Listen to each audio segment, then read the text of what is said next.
Bennington 250th Committee was started last year in September of 2028.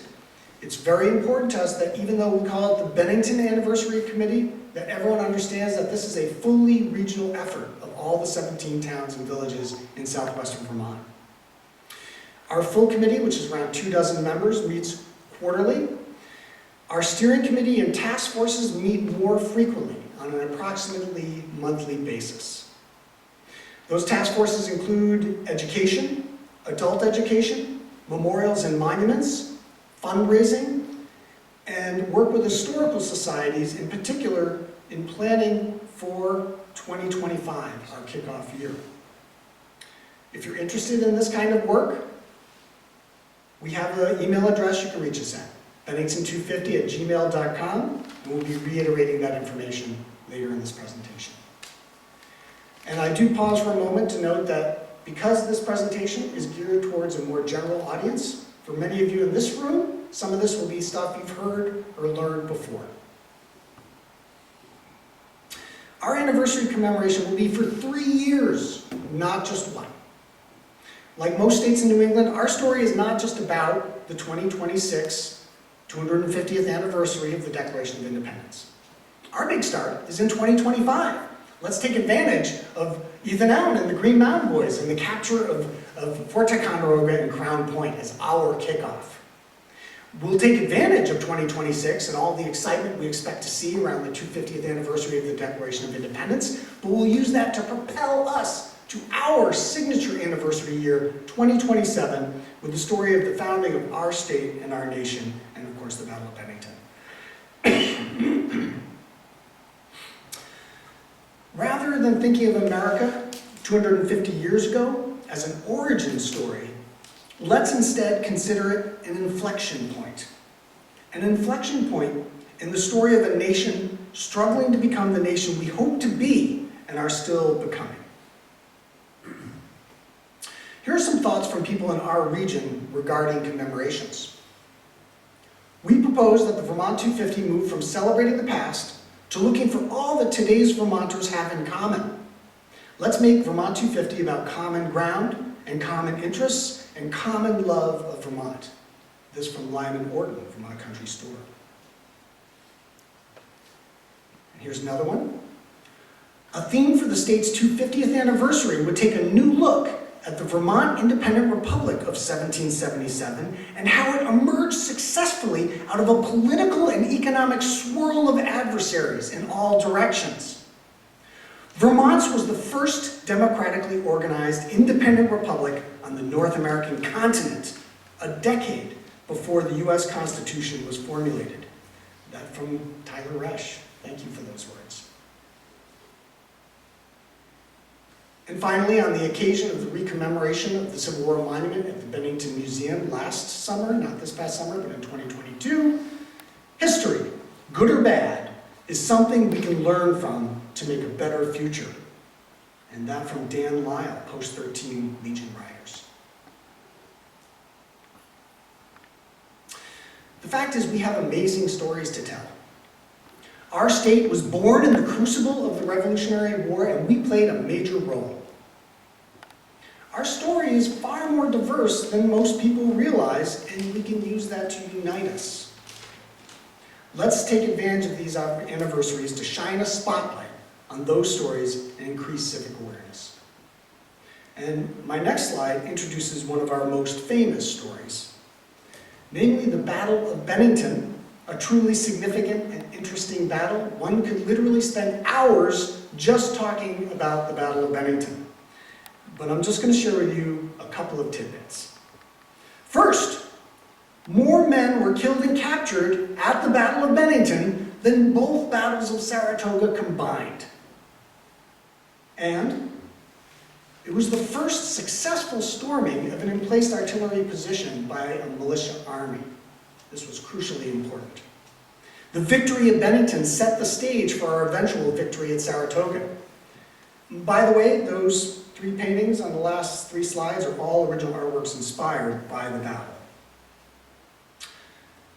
In 1877, the idea of building a monument to honor the Battle of Bennington was put forth, and A plan was presented on the final design of the Bennington Battle Monument, and these venerable eyes are looking carefully at that final approved design for the Battle Monument. And if I had a drum roll, this is when I would do it. Da da da!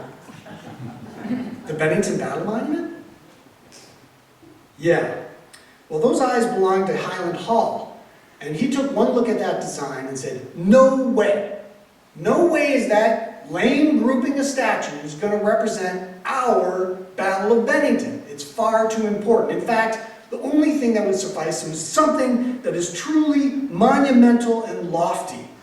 And in his 80th year, he literally went around to every member of that committee and changed their mind.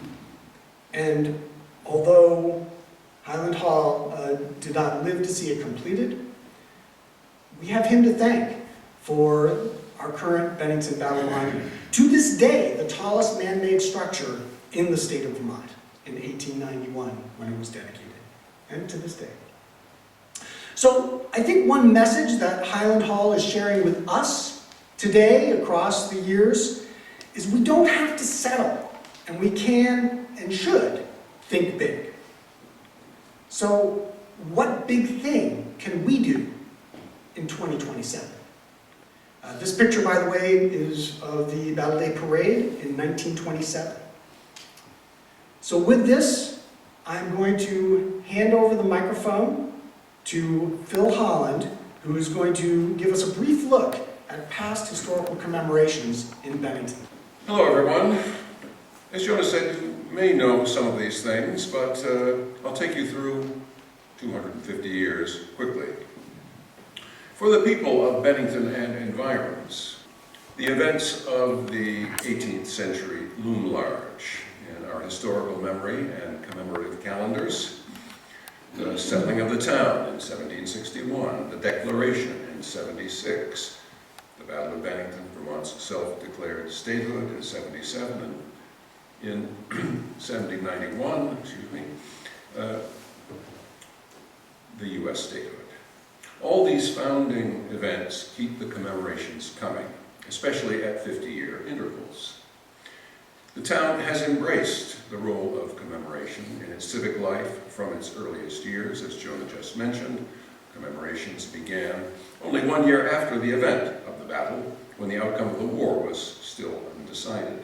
Noah Smith, you've seen him down the hall, the orator of the day, a recent Yale grad from Connecticut, delivered a speech, and the text was printed the following year. After relating the story and sacrifices of the battle, Smith concludes with a look ahead to a time when thousands will resort to this state with designs of making it their place of residence, as he himself did in 1789. A memory of the past leads to a meaning in the present and a vision for the future.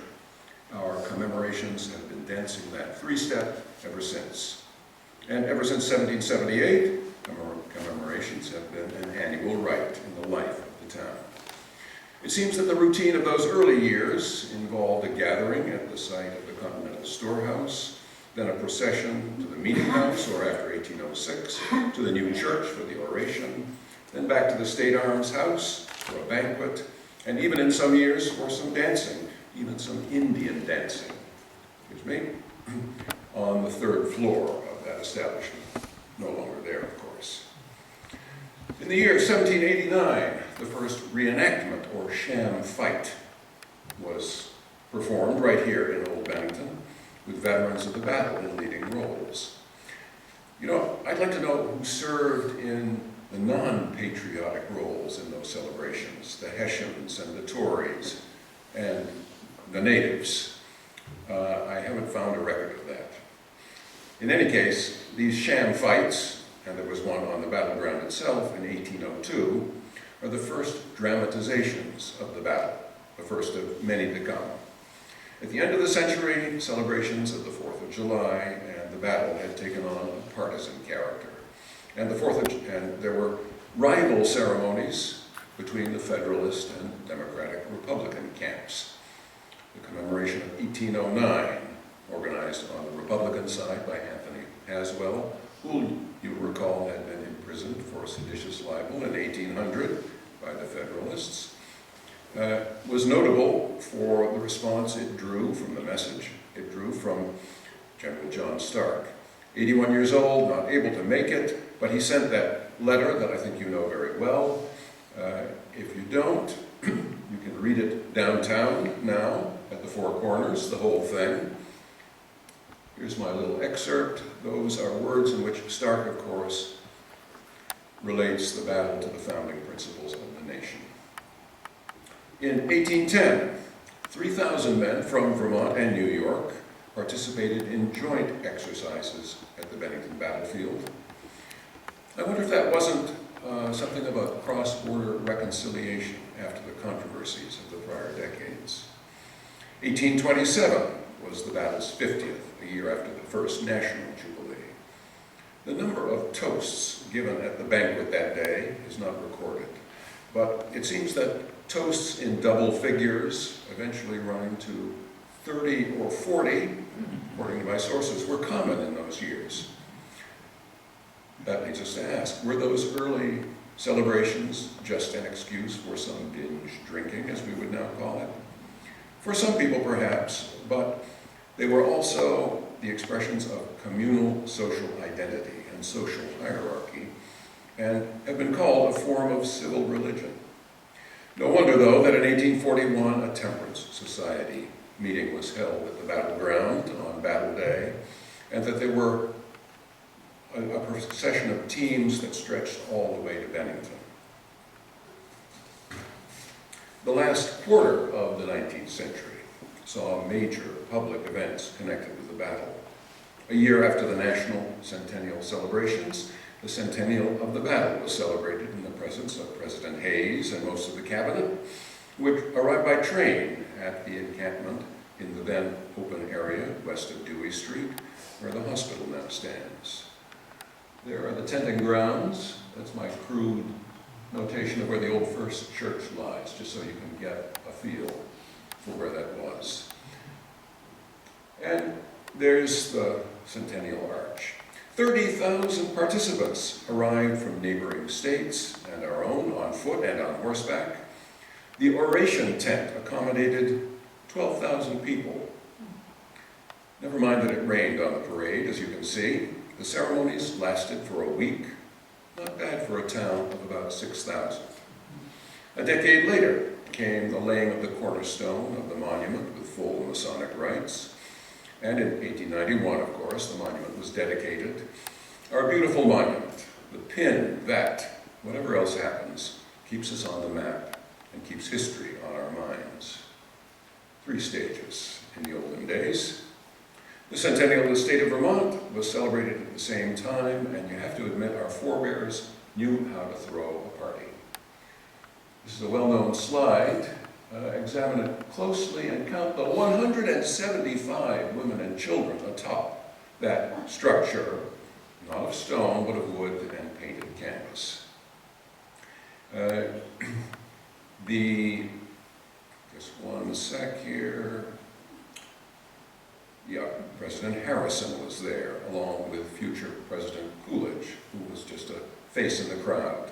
He'd come down from the farm in Plymouth. The arch, yes, I've told you. All right, well, remember 1761. Its 150th came due in 1911, when Bennington was a prosperous manufacturing town of 8,700 souls. And Old Bennington was a summer retreat for men and women of means and consequence in the world beyond Vermont. Settlers and tourists, pilgrims, welcome one and all. The town showed off its new technology of electric lighting. Drysdale's, pretty impressive, 1911. The historical pageant, held in Clark's Woods, opposite the country club, and involving Bennington residents as reenactors, reflected the ways those folks saw themselves and saw others, though an outside expert was hired to write and direct. The catamount was raised, upper left. Tea was served. The minuet was danced. Why? Well, we're over at Benning Wentworth's place in Portsmouth, and perhaps those are the town's early proprietors. It all seems rather genteel, doesn't it? Then it gets ugly, and I have to warn you that I'm about to show you some disturbing images. Well, there are bombs, Indians, fleeing. What's going on there? And who are those figures, and what are they wearing on their heads? They seem maybe a combination of Zulu warriors, and who knows. They kind of resemble those figures, those black figures being chased by Klan members in The Birth of a Nation, similar year, different but related plot, perhaps. And of course, there's that infamous Indian group of 1911. Town residents, their names are all printed in the program. Archie there, I think was the director, had left without cork on his face. Well, what were our forebears thinking? And I'm afraid it's all too obvious. It may shock, but it actually shouldn't surprise us. And it wasn't just the folks on the hill in those days. Minstrel show performances in blackface provided popular entertainment to Bennington in those years when the Opera House hosted touring shows. The racial characters lead us to ask what we might also be blind to or complicit in our time. In 1911, though, the mood was festive. Yes, when almost the entire population of Bennington broke loose and celebrated downtown. The 250, excuse me, maybe I need to go back, bear with me please. The 250th was celebrated in a different way here at the museum in 2011 with a dignified scholarly exhibition of Bennington's founding documents. In 1927, there was another surge of historical excitement in town for the sesquicentennial of the battle. Here we go. The museum has these newspapers in a file, and I unfolded a few of them for these photographs. Of course, there was a Vermonter in the White House, and the 20s were still roaring. The scale of the preparations was vast and had begun 5 years before. There is John Spargo, so watch out. But he wasn't alone. There was that committee of 60. These are just the chairman of the subcommittees. All men. All those men. And now the pageant had its own organizers. Miss Virginia Tanner at upper left was back to direct another pageant. 6,000 people saw it. A different script, though, that did not call for a rout of native warriors, as far as I can tell. 100,000 people came to Bennington over a one-week period, reported the banner. 23,000 people paid to climb the monument. 7,000 marchers in uniform, some current service soldiers of the U.S. Army, marched in uniform and took part in the 2-mile-long parade procession. We read that 60,000 people lined the streets. You know, how is that even possible? But that's what we read. It all ended at the monument. Perhaps it was the biggest thing, as far as I can tell, that's ever happened in this town in terms of the sheer number of people involved. Let's jump to 76 and 7. Some of you will remember the week-long Battle Bicentennial. There's the opening, and the week-long program, and notice the byline, Rob Wilmington. And the warning, some of the bitterness that has attended planning came to the surface. All was a risk in these major considerations of civic identity. A crowd of 10,000 watched, tourists and reenactors did pour in, new tenting ground downtown, and, all right, looks like Woodstock, doesn't it, with, on the left there. 10,000 people were there at Willow Park.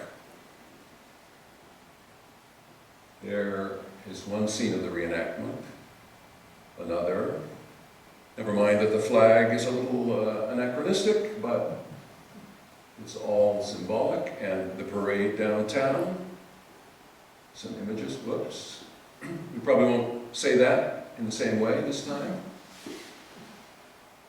A very 1970s native fighter.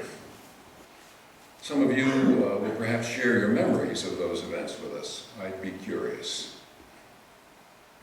The modern Battle Day parades have been going on continuously since 1964. Our firemen play a leading role. I'm fond of calling them our Minutemen, volunteers who respond to alarms like the militia of old. And of course our elected leaders, got an itchy finger here, also join the parades with aspirants to office. So it has a modest political element in election years. And no matter how slowly it goes sometimes, it is still a triumphal procession. 3 years ago, if you'll recall, COVID shut down the usual parade, and a group of us, including members of the fire department, put our heads together in little rectangles on our screens and laid plans for a socially distanced commemoration dedicating to honoring the town's essential workers. Here's one of them speaking to the crowd in the Veterans Park, as well, of course, to remembering the battle and considering its meaning in a time of social challenge. I was surprised at how many people, more than 3,000 evidently, watched CAT TV's coverage. The ceremony at the Veterans Home was an affirmation of the social fabric during stressful times. The National Guard vehicles, the flyover, the Black Hawk helicopter touchdown were also pretty impressive.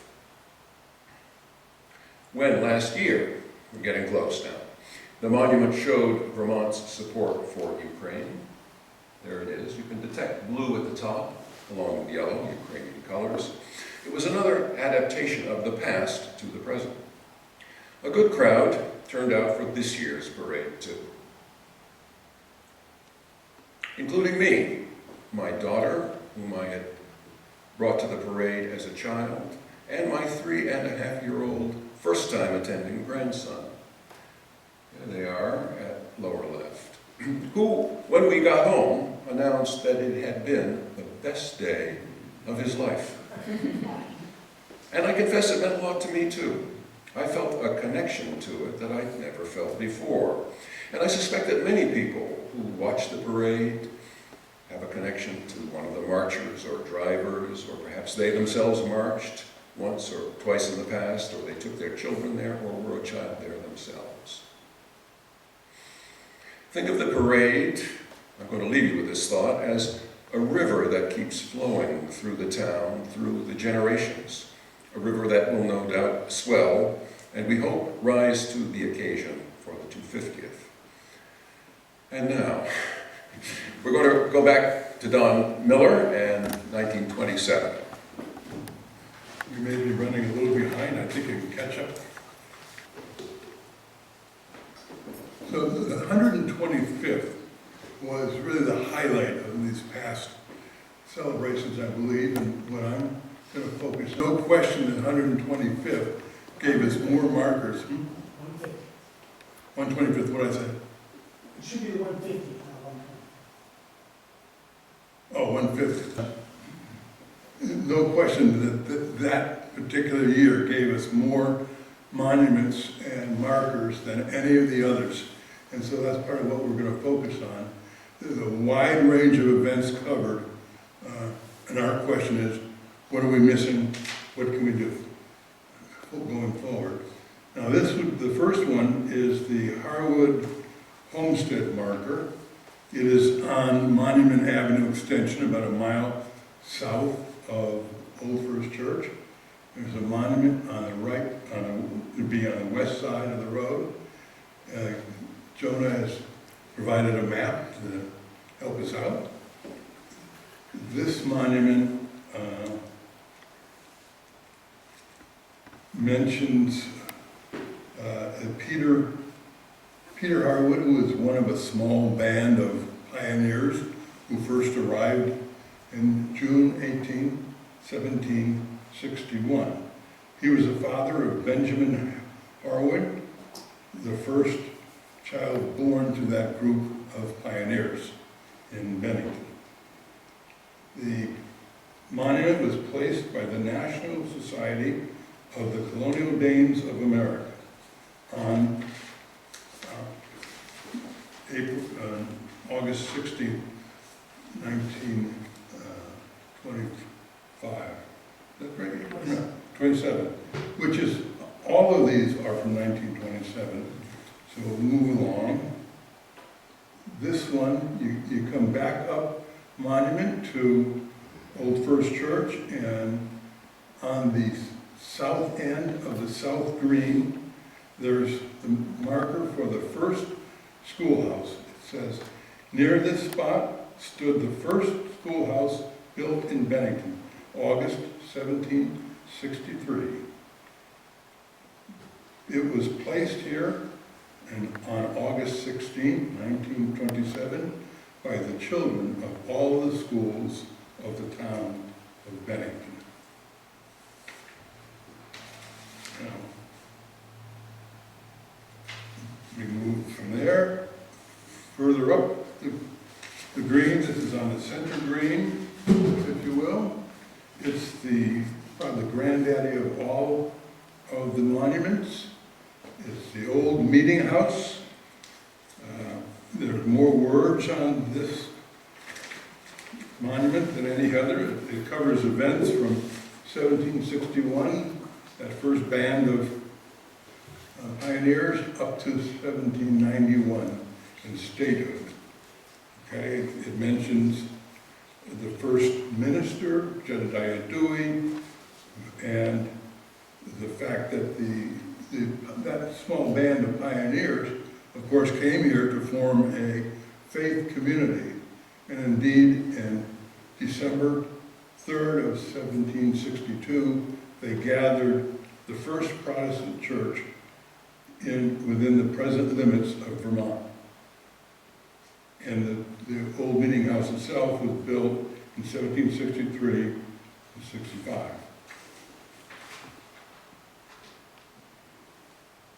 Now, of course, it also mentions Fort Ticonderoga, the Battle of Bennington, and that was where the prisoners and wounded were taken after the battle. And it also mentions that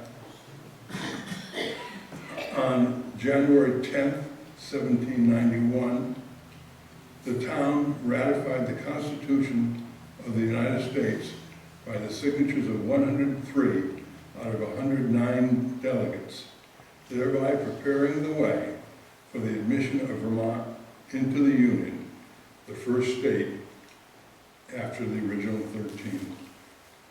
This monument was paid for by Eleanor Squire of New York, and 89 members and friends of Old First Church provided the funds for the construction of the Maltese cross, you see there on the left, and for grading the property and installation of electrical lights. Now the dating on this is a little funny. It was actually unveiled, in July of 1923. That's 1 year after the committee was formed with John Spargo as chairman.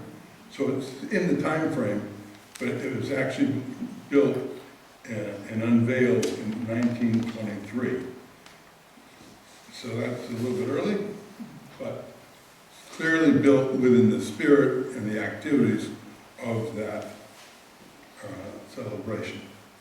Now moving out Route 9 toward Germany Road and Pleasant Valley Road, we have Civic Tavern.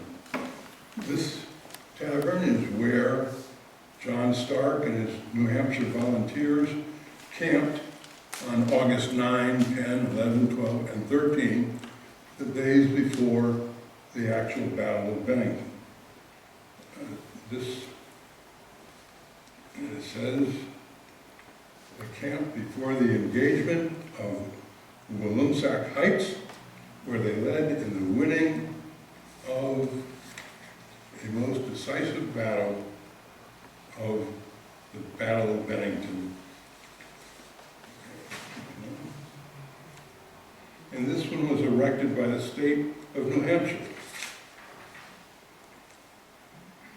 And moving along from that place, they marched north on the 14th, down Germany Road. It would be across where the airport is, down Austin Hill to Murphy Road, where there's a monument to the birthplace of Vermont. One of the many birthplaces of Vermont. But this one certainly is one that we have recognized a couple of years ago. The event was the Breckenridge Standoff. So this is a spot where James Breckenridge had a homestead, and in 1771, a posse of over 300 men came with the sheriff to evict him from his home. The 200 Green Mountain Boys faced off against that posse, and it ended with the posse retreating without a shot being fired. This was placed by the Bennington chapter of DAR. Now, if you move down Murphy Road a little further, you run into the Seth Warner homestead.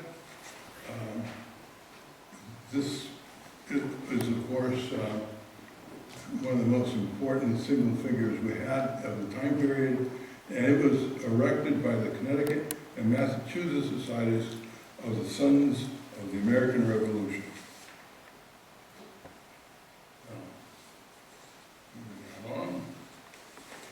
Now, if you go from there, you cross the Henry Bridge, take a left on Harrington Road, and eventually you'll run into General John Stark's camping ground, August 14, 15, and 16, 1777. So this one is where the battle began, or the movement of the troops on the morning of the 16th out toward and around the battlefield, and is where the movement actually started.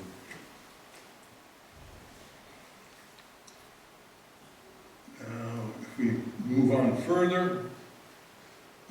down Harrington Road to Route 67, take a left, just around the corner is a monument, a site of Colonel Baum's death.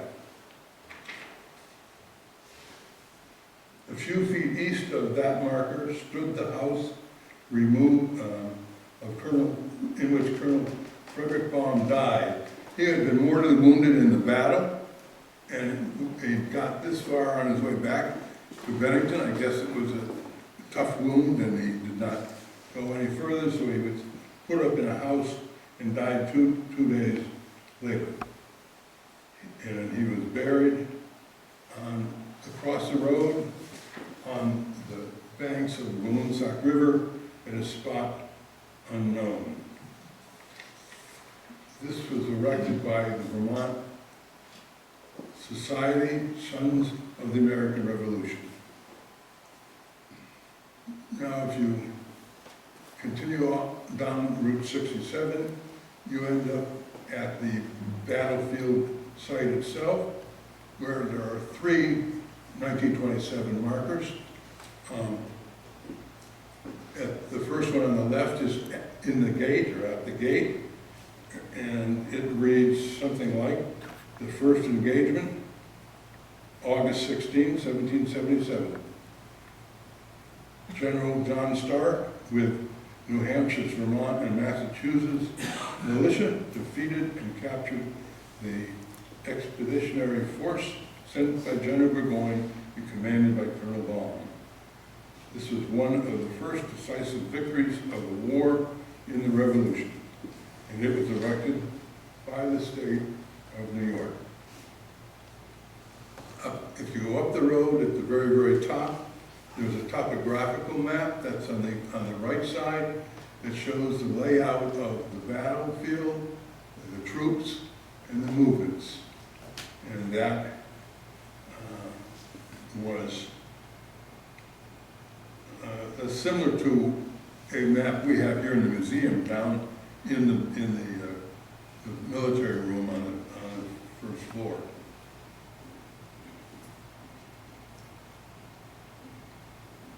This one was also erected by the state of New York.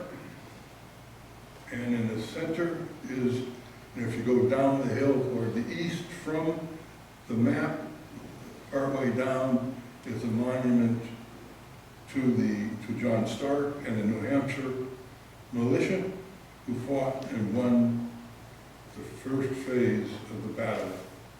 And it was erected by, guess what, the state of New Hampshire. There are other monuments up there, but they were placed a little later, like 1931, in particular one to the militia of Vermont and one to the militia of New Hampshire, or Massachusetts, excuse me. Now, if we go further out 67, you come to the last monument I'm going to speak about, which is the second engagement, and at this spot occurred the defeat of Colonel Raymond, who commanded a force of 600 men sent by General Burgoyne to reinforce Colonel Baum. Colonel Seth Warner and his regiment of Vermont Rangers, Green Mountain Boys, distinguished themselves in this action, erected by the state of New York. Okay, now, actually I have one more, which is, I think, of particular significance and or interest. That be the Bennington Museum. This one also is a challenge, perhaps, to the timing, certainly not a 1927 event, but it was acquired in 1923, again 1 year after the formation of the 150th Commission, and it had been, of course, it was the wing, the church, what we call the church wing. It had served as the first St. Francis de Sales Catholic Church from 1855 to 1892. The museum actually opened to the public in 1928 after much renovations. There must have been construction delays, otherwise I'm sure they would have hit 1927. And so that, I think, takes the end of the monuments I wanted to highlight. And again, the question is, what have we missed? What should we be looking for going forward? And with that, we'll get to the planning presented by Jim Thatch. Good afternoon, everyone. My name is Jim Thatch. Let's fast forward 100 years. It is our turn to commemorate our fascinating history. As Jonas mentioned, the 250th Committee has already been meeting for over a year now. From 2025 to 2027, we will celebrate our past with a variety of events. Our first step is promoting awareness for the upcoming anniversaries.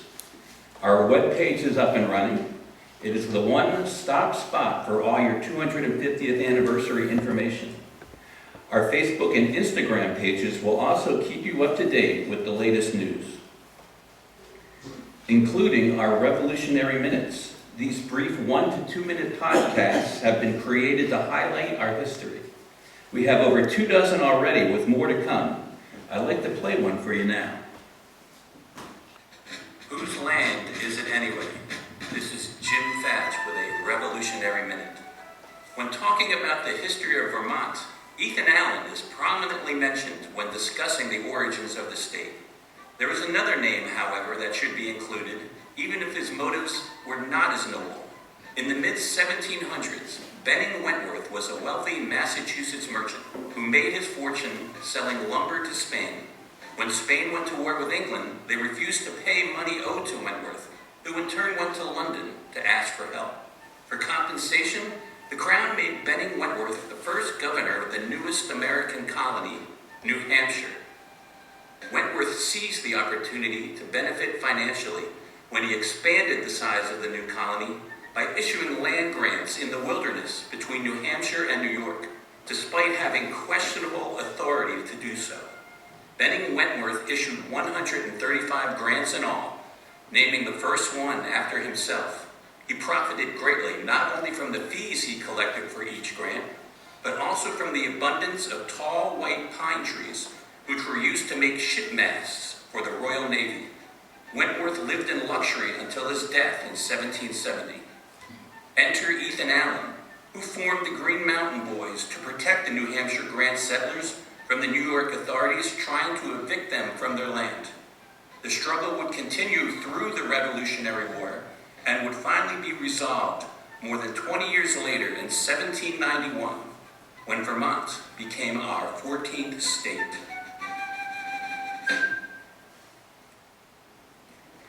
Thank you to Mike Cutler for putting those together for us. Another step in the preparation, a new logo will be created to represent the celebration. Look for it everywhere, including the Four Corners in downtown Bennington. The Education Committee has prepared a Vermont history curriculum for the schools. A Battle of Bennington poster has been created and will be placed in all classrooms. Other planned activities include field trips to the battlefield and the Bennington Museum, and Mount Anthony students have even created a coloring book. In a way, the celebration has already begun. In 2021, we started with a reenactment of the 250th anniversary of the Breckinridge standoff. In 2022 was the dramatization of a 1772 Arlington town meeting titled The Capture and Rescue of Remember Baker. Since then, the Green Mountain Boys have been seen at the Hoosick Heritage Fair, hosting a trivia night at the Bennington the Bennington Theater, guarding a haunted bridge on Halloween at the Monument Arts Center, and even helping sell whiskey at the Village Garage Distillery. All of these appearances are intended to raise awareness of the upcoming anniversary celebration. Here, the Green Mountain Boys are disrupting things at Farm Road Brewery in downtown Bennington.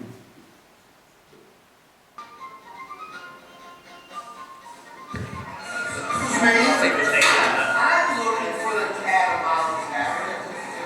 It's been away a while. That burned down years ago. What? Yes. How can that be?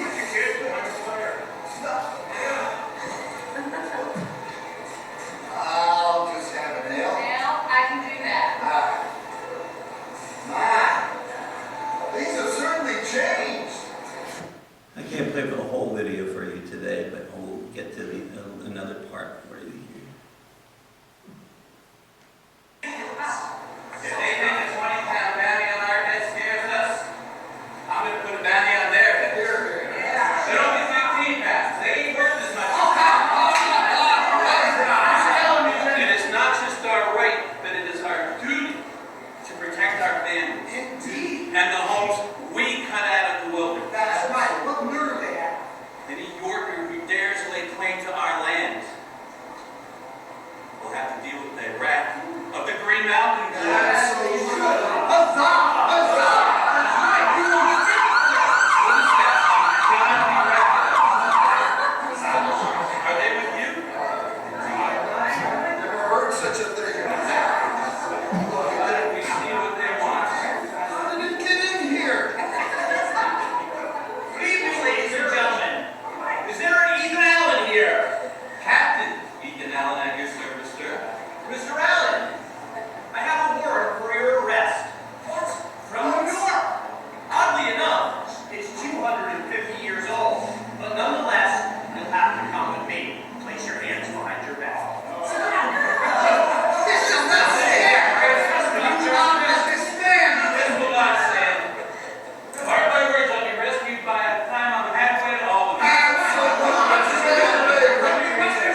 whole video, you can go to YouTube and just search the capture of Ethan Allen, and the whole video is there.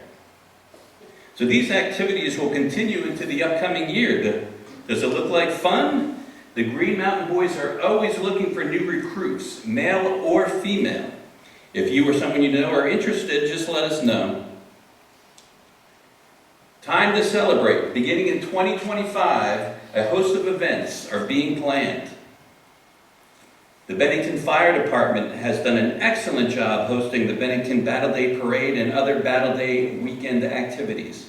The 250th Committee will be joining forces with them, adding reenactors, floats, and other elements to the popular parade. The Vermont Centennial featured that impressive arch over Main Street. Might we do something similar for the 250th? Every holiday season, downtown Bennington has a window decorating contest. We would like to do the same thing, but with a patriotic theme for the Battle Day Parade. Not just Battle Day weekend and Independence Day, but perhaps summer-long activities, picnics, fireworks, bell-ringing ceremonies, antique car shows, reenactments, theatrical and musical performances, including a play about the Battle of Bennington.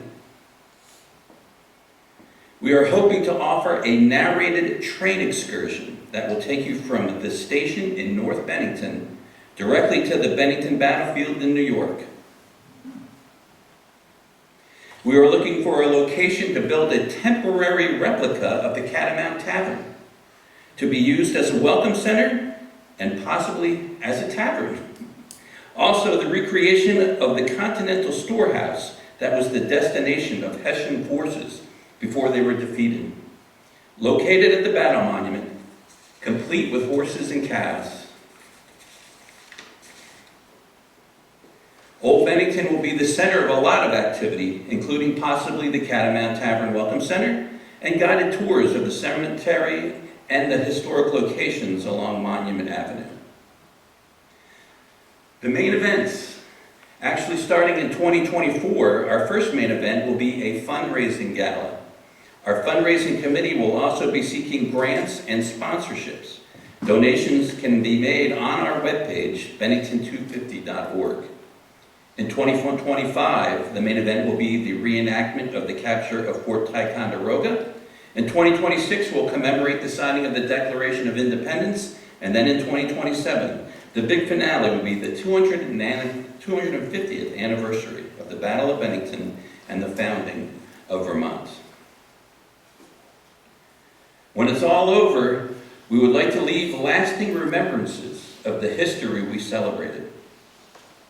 We are studying submissions for new monuments to add to the story that our existing monuments tell so well. For example, a monument dedicated to the Green Mountain Boys, in particularly possibly to Sip Ives, who was the only Green Mountain Boy to be killed at the Battle of Bennington. Also an honor roll of those who died at the battle, including 4 sons of Bennington. Another has been proposed for the Old Bennington Green commemorating Ethan Allen, whose home was located there and who frequented the nearby Catamount Tavern and Old Meeting House.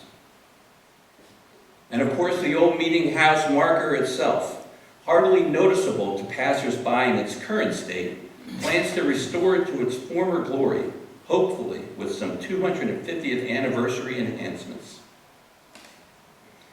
An electronic information kiosk has been suggested for downtown Bennington that will guide visitors who are looking to visit historic sites and attractions and learn about our local history.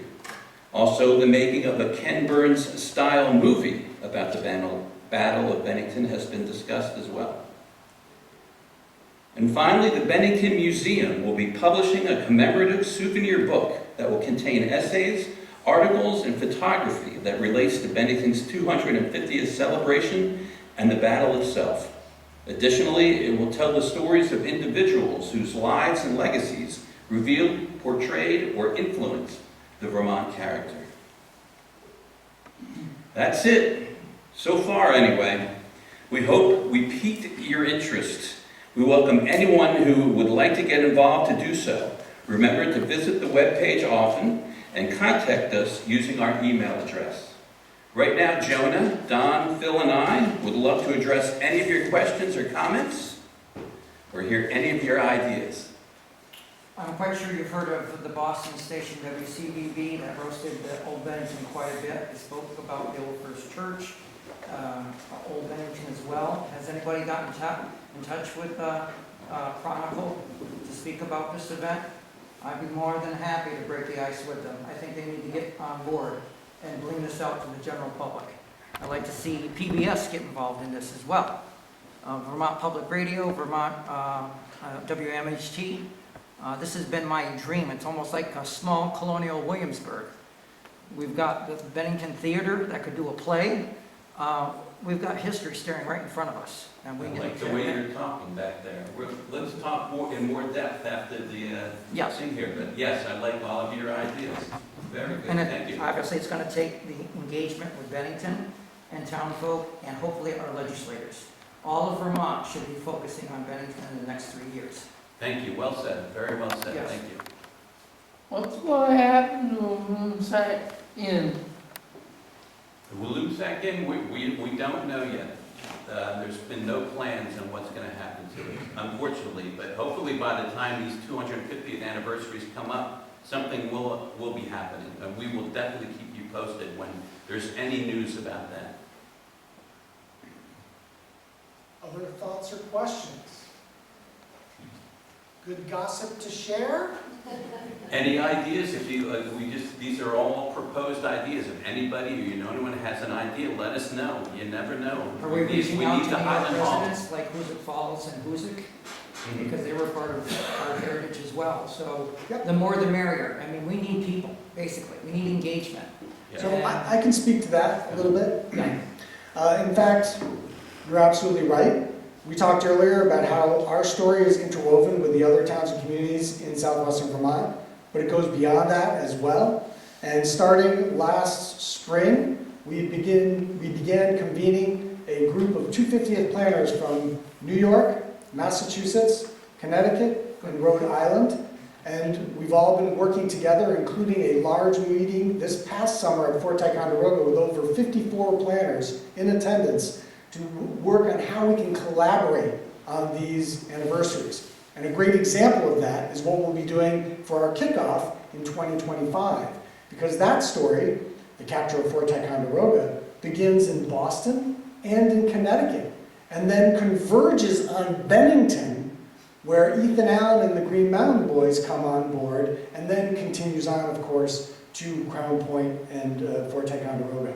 So in order to tell that story, we have to work with our neighboring states, and our idea is that we can build excitement as the timeline goes, culminating in the capture of Fort Ticonderoga.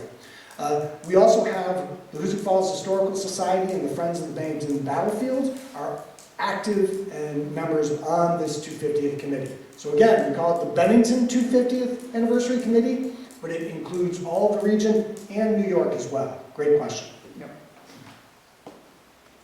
Yeah, of course, I've mentioned this before, but I would love to see the trail from Harmon Road to the monument. That's the old North Hill Road, and have a footbridge. And of course, there's been discussion of a monument to Ethan Allen, and we could make the monument the footbridge. And it could be Ethan Allen's footbridge. And I just don't want that idea dropped. Yeah, thank you for sharing that. And I think you made a very good point at a prior meeting that some people like to look at memorials with things written on them. Other people like to use trails. And it's a way that the community can interact with our history and our story that's more than just reading something on a plaque somewhere. So that idea is very much still out there, and we've met, I think I've met 3 times now with the village trustees of Old Bennington. And currently, the next step is really up to them in terms of where we go from here. But again, the idea of enhancing the visitor experience to the Battle Monument with the use of that north trail down to the Corkscrew Railroad overpass and then ultimately down to the Woonsack River at the old Red Bridge, Cover Bridge location is really a powerful one. And a lot of people are interested in that, and I sure do hope something does happen with It is that. definitely still being pursued, no question about it. And another thought, we talked about the train starting in Manchester, because Manchester should be in on this. Yeah, We should have the train go to North Bennington and then to the battlefield. yeah. And I would like to see a lot take place at the battlefield, because that's where the action was. Absolutely. So we were being very brief in our description of the ideas, but part of the idea for the train interpretation would be that it would start in Manchester in the morning, come down to the North Bennington Station, and then from the North Bennington Station go back and forth to the battlefield throughout the day, and then at the end of the day return to Manchester. The amount of time for it to get from Manchester to North Bennington is such that it doesn't make sense for every trip to do it that way, but that was sort of our initial thinking. And by the way, fun fact, Vermont Railways owns the railroad that goes right through the center of our Bennington battlefield, which is in New York, and excitingly has a logical stop right by Brown's Brewing. So, hey, you can get off there for a pint of beer for the return trip. So a lot of excitement around that, and the thought is we'd like to kick that train ride off in 2025, one day only, but then for the 250th, do it all 3 days of Bennington Battle Day weekend. So it'd be the Saturday, the Sunday, and the Monday. In 2025, August 16th is on a Monday. So, Barry, you had a question. Yes, I was looking at the October 22nd Bennington's Other Monuments bus tour. And I was wondering if there could be a series of bus tours to the monuments that we just saw and the other existing ones, or perhaps a follow the footsteps of the troops. Yes. For folks and kids. So actually, I think the upcoming trip, or the October trip, that did include a lot of these same monuments, is that correct? Or is Bill here, or was that your trip, or? Yeah, it did. It did include a lot of them, and we could do that again during the celebrations.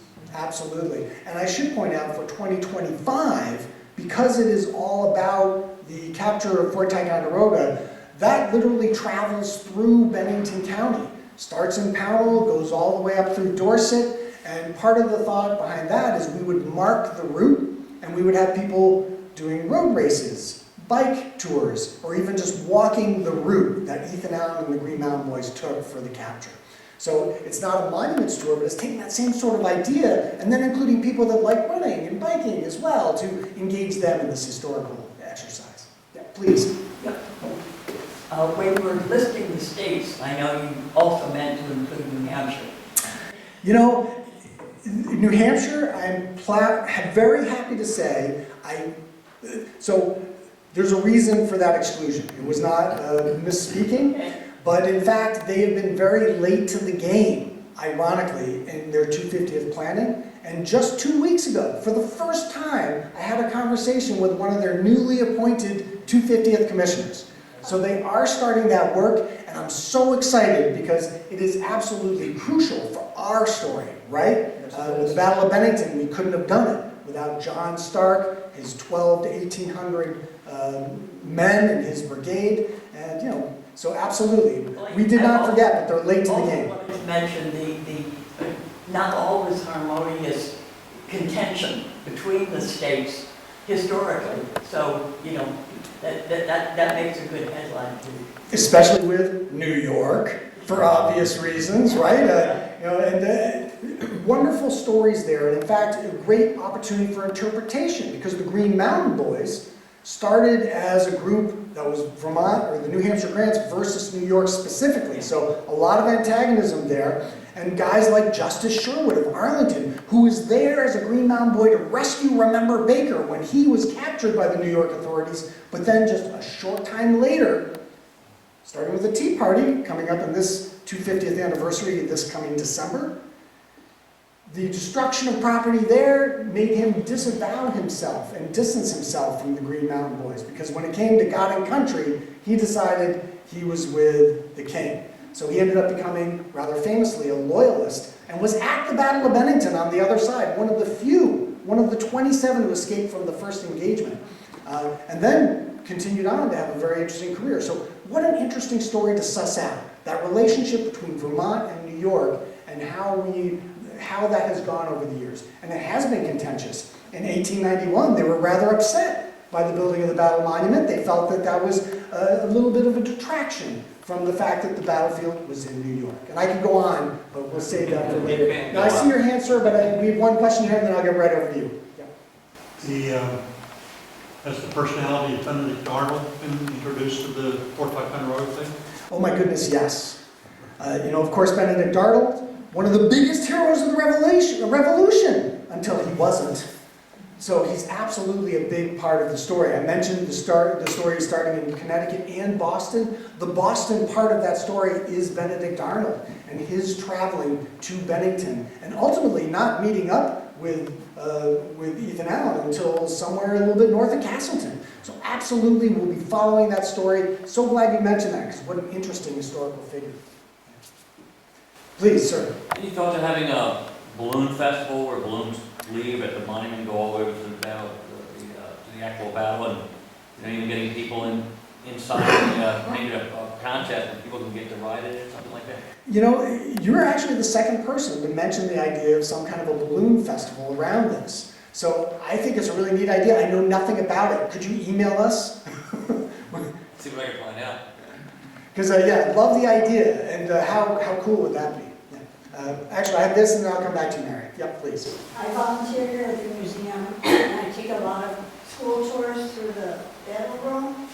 The map is very difficult for lots of people to figure out. If we could have an electronic map that showed units and little lights that went on, it would be a lot easier to explain how they all happened. All good ideas. That's a great idea. I wonder, could that be part of the Bennington Museum's redoing of the battlefield gallery? That'd be a great idea.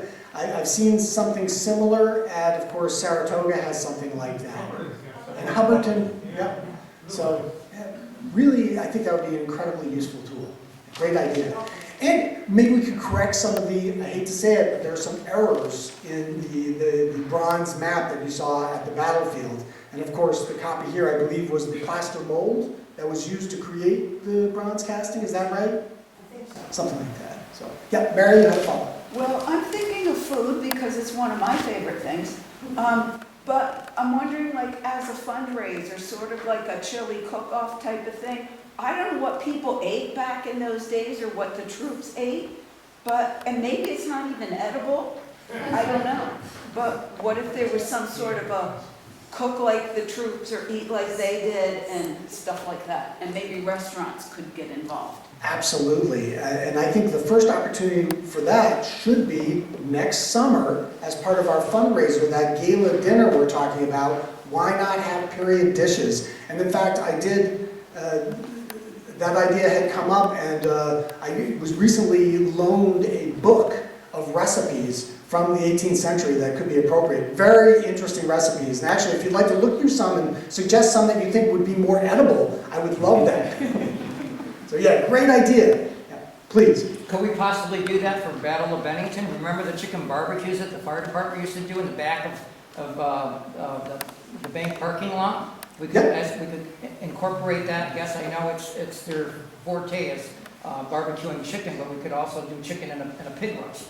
Secondly, our bicentennial, I remember they had a horse trip from Pownell to Newport. I was very much part of that. We have a lot of horse enthusiasts from our New England states. Too bad we can't set up a similar situation like we did with our bicentennial that we did back in 1991. That's a great idea. Love that idea. Yep. Torres, please. I hope you get in contact with the developers that are going to do Southern Vermont College, and then also the new owners of Paradise and their boutique hotel, because this is going to be a draw for them, and they'll be. That's a good point. There'll be a draw. That's a very good point, yes. For your Yeah, and then, of course, then you need to have the online store so that they can buy things if they can't get here, or souvenirs because they did. Where you need a place to get your tricorn hats, of course, absolutely. Or publications.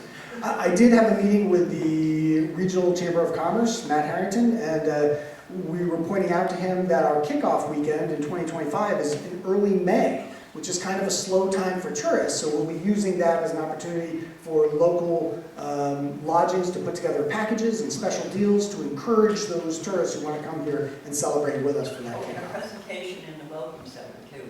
Oh, great idea. I love that. Yeah. Other thoughts and comments? And I thank you in advance because I know we're a little over our hour. I appreciate you giving us this feedback. We have it all on film too, if you're forgetting it,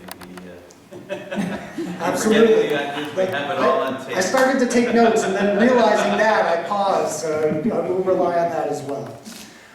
So if there's nothing else, I guess I'd like to thank you all for coming and learning a little bit more about our 250th effort. And if you do think of other thoughts, please do reach out to us either via email or on our website.